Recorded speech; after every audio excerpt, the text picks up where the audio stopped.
Hello ladies and gentlemen, this is Blue Maxima. Welcome back to Blue Boards, and welcome back to the dungeon. This is a game by two dudes whose names that I do not know how to pronounce, and I'm not going to try to pronounce them because the last time I did, it turned out awfully. And this is a game about pushing your luck with a slight bit of bluffing with a dungeon delving theme to it. And I really like this little combination they got going on, and I'm usually terrible at push your luck games, and I'm usually even more terrible at bluffing my way through stuff. So the fact that this game has made me come around to at least part of these concepts because of how well it puts them together, it works pretty well in that case. It has to be pretty good at doing what it does if it can manage to convince me. So I need to tell you about how the game plays before we get into why it's so cool. So this here is your monster deck, and there will be space for a dungeon deck. And at the beginning of each player's turn, they will take a card, and the numerical value up in the top left there is the amount of HP damage they will deal to the player. And the player will start with a certain amount of HP depending on their equipment. We'll get to the equipment in a bit. But they'll be looking at this card and they'll be thinking to themselves, okay, do I want to put this on the dungeon deck so that when we go through the dungeon I have to fight it? Or do I want to take one of the pieces of equipment from the hero classes there, put this card in front of me, and put the equipment onto this card in order to have that monster effectively be removed from the dungeon. And so everyone goes through and takes their turns. They all look at the card, put it on the deck. Or look at the card, keep it in front of them. Look at the card, put it on the deck. And so as a result, each and every player knows a little bit of the deck, but not all of the deck. And they need to start thinking about what could also possibly be in that deck. And once every player except one has chosen to pass, that one player who did not pass will get to go through the dungeon in reverse order. They'll fight everything on the way down, dealing with the damage as it comes, and if they manage to get through the entire monster deck without dying, fantastic. They will get a win, and that win will contribute to them needing 2 wins in order to actually win the game. It's that simple. Win twice, you win the entire thing. But if you end up dying, your player reference cards get flipped over, and now you're in the red. That means if you so much as make one more mistake, Sonny, you are donezo. And as a result, you will just be removed from the game entirely. So win twice, you win. Lose twice, you're out twice, you're out of the game. Got it? Got it. That simple, right? But the game adds in a few little extra niggly bits, which just add that little bit extra uncertainty and variety and strategy that really makes this entire concept work. So the simpler fact of the two are these special monster cards, of which there are 6, and they have different varying abilities. Like, you may skip the next monster in the deck. You have to lose a piece of equipment. This monster is worth no attack, you can just ignore it.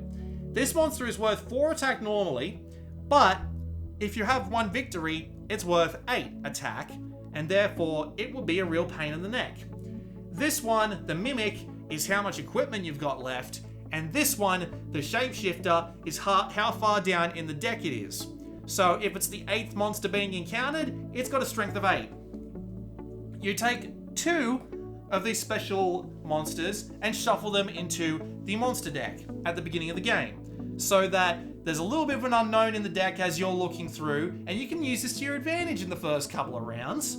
And then once everybody knows, it's the decision of, oh, where are these monsters going to come up? Because they can dramatically change how the game works here. And considering that everyone is going to know a little bit of the deck, knowing what these monsters are might actually be an advantage to you.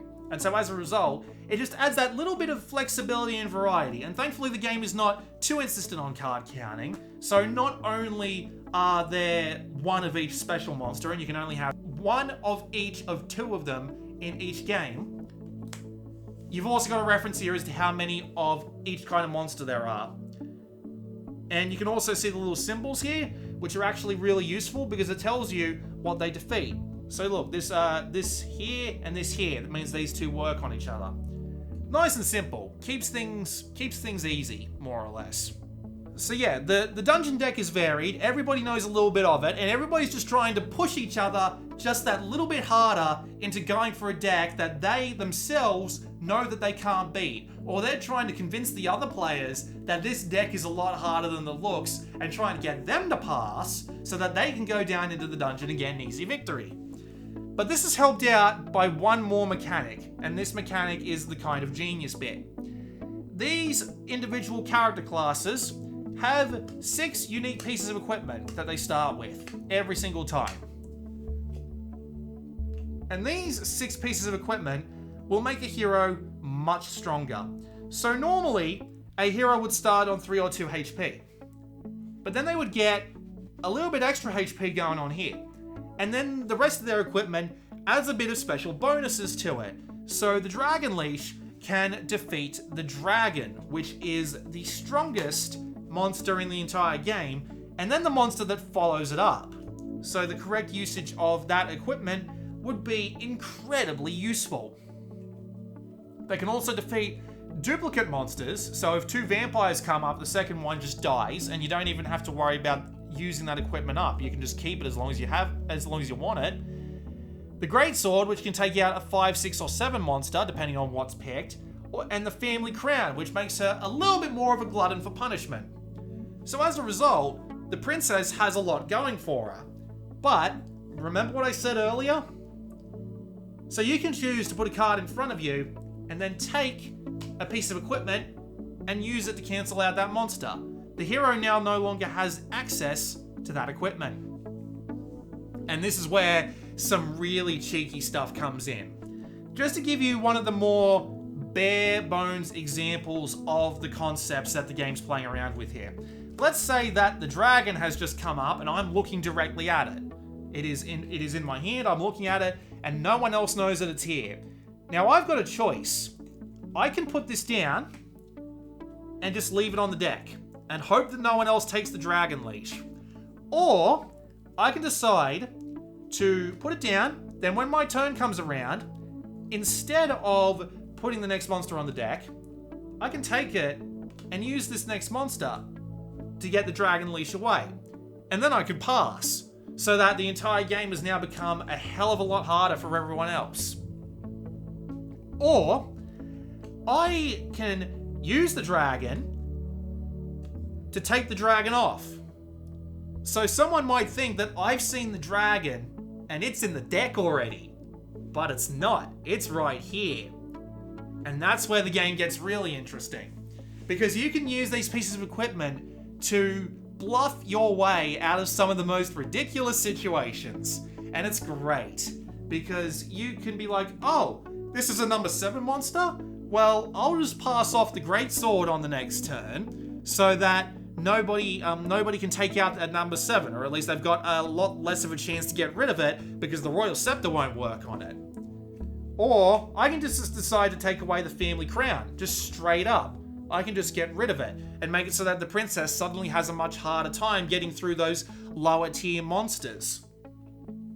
But then of course you have to remember that taking the equipment and putting it on the monster card is an entire turn. So you give all the other players a full turn to react to the crap that you might be throwing out at them. So it's this great little example of bluffing your way through, or in some cases just playing it entirely straight and hoping that no one thinks you're bluffing. And as a result, the game remains infinitely interesting, because not only do you have the princess, you have a bunch of other classes that all work in different ways, like the ninja, who's got the ability to take out a lot of monsters in a lot of different ways. Defeat monsters with strength 7 or greater, defeat all vampires, which are the number 4 strength monster, and the smoke bomb, which basically lets them discard another equipment tile. So you might lose something that has 3 HP, but at the same time, you might take out the dragon with it, so that might be worth your time. The Shinobi gear makes him a lot stronger once he gets a fair bit weaker as well, because being able to take out anything that's strength 1, 3, and 5 for free is really tough. So again, you never know.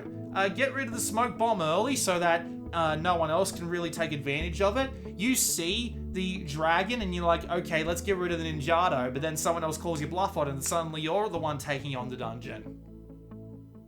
Or the bard.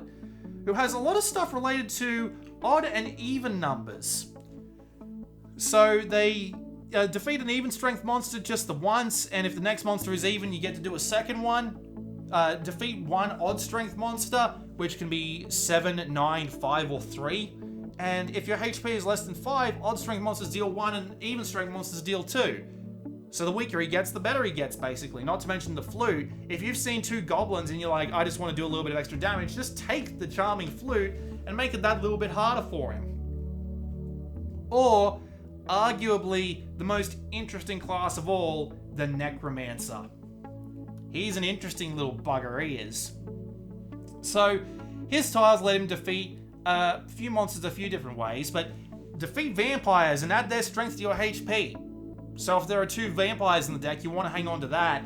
The possession scroll, your new HP is equal to the strength value of a monster that you defeat. Imagine having that when you go up against the dragon. And when you die, come back to life with 1 HP if your HP was 2 or greater. So you get the crap kicked out of you, you die, you use a possession scroll to take out a dragon, and then you have the bloody wand steel to go after the vampires. But remember, everybody's working against you on this one, so those equipment stacks are going to slowly start drying up, the dungeon deck is going to get bigger and bigger, and the numbers are always going to be not so much in your favor. But thanks to the fact that you know a part of this monster deck, you'll probably know as you're going along the special monsters that are going to be available. You have the exact likeliness of all of them coming along. And you can be a little bit good at bluffing just to convince people to get off the trail. It's good fun. It's a bit of good, thinky, brain-burny, push-your-lucky, bluffy fun. And it mostly works good at 3 players, I found, which I know is an odd number. But when you're playing with 2 people, everyone knows half of the deck. So it's like, yeah, I know so much about this deck that there's very little that's likely to throw me off this strategy. And then when you're playing with 4 people, you don't know very much of the deck at all, to the point where you don't feel like you can make a reasonable choice. Which is why I think 3 players is the sweet spot for Welcome Back to the Dungeon. It's not the best playing with 2 to 4 players, 2 or 4 players, but it's alright. There's nothing massively wrong with playing with those ways either way. I'm just saying 3 players is the sweet spot.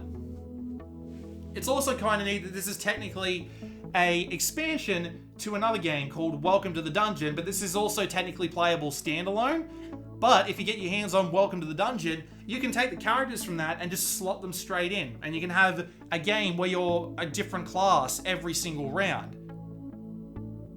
It's a really neat little concept. And yeah, I really like Welcome Back to the Dungeon. It's got that right combination of pushing your luck with knowing a little bit of the deck and trying to figure out through your opponent's plays and bluffs what's in the rest of the deck. Having the special monsters jump in from time to time adds a little bit of extra randomness to it and makes sure the game doesn't feel too stale. The 4 character classes all have their own unique ways of going about things, and their items open the doors to a lot of extra bluffing, which makes the games really intriguing and interesting. And it's actually a relatively short game as well. Plays in about 20 to 25 minutes every time that I've played it, so the 30 minutes that they've got listed on the box isn't actually that bad once you all know what you're doing. And you can buy the other game and just slot it in here, or at least slot the heroes in here, because the monster deck just works off the same thing. It's the numbers they work off technically, not the kinds of monsters they are, so just swap out the numbers and there you go. Yeah, I really like it. It's actually it's a good game, it's a cheap game, and I wholeheartedly recommend it if you're looking for a little bit of push your luck bluffy fun. This has been Blue Maxima. I'll see you all next time.